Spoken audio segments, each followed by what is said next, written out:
Kim Chu unang kumalas kay Sian Lim.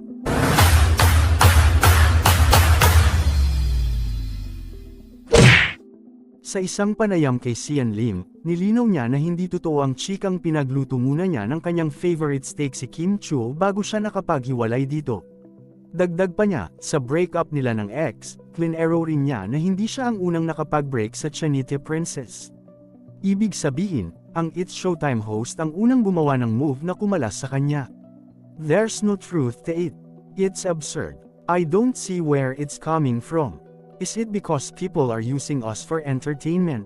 I cannot orchestrate that. I wasn't the one who initiated the breakup. All this fake news, all this dagdag bawas, are just too much already, aniya. Say pa niya, wala rin daw katotohanan ang napabalitang tinawagan niya ang aktres para sabihan nitong pwede na nitong i-anunsyo na nag-break na sila. What's true is that I called Kim.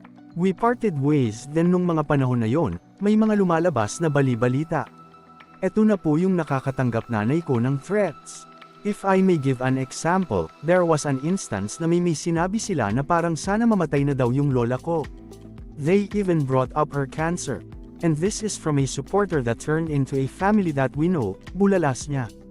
It has gotten way out of hand doon sa 2 weeks, after breakup. So I had to give her a call. This was around November. I was actually begging Kim that we should release a statement that we have gone on our separate ways, on good terms, walang sigawan, of course, may iyakan like normal human beings but walang masamang tinapay, walang masamang anything, but it was getting out of hand. I asked her to and I actually was begging for both of us to release a statement but during that call, she declined. She said in time. I guess that in time was December before Christmas. Hindi ko alam kung bakit yun ang na-decide nila and why nila ako pinagbigyan but I was glad we got to release both statements. Again, wala naman pong masamang tinapay, pilit lang po kaming pinag-aaway ng, I guess, kung sino man, dugtong niya. Aniya, nagsalita raw siya sa issue dahil masyado raw siyang nadidrag sa issue gayong may pinanghahawakan daw naman siyang katotohanan.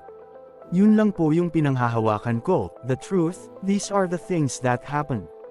I wouldn't say it's liberating but I think people deserve to know the truth. Parang I just wanna work. I've worked really hard to get where I am today. 15 years is no joke so I don't wanna be defined or maalala ako ng mga tao dahil lang dito sa breakup. Because of the negative things, and the made-up things people are saying. No, I work hard, I wanna be remembered for the projects that I do and for living truthfully, ani Sian.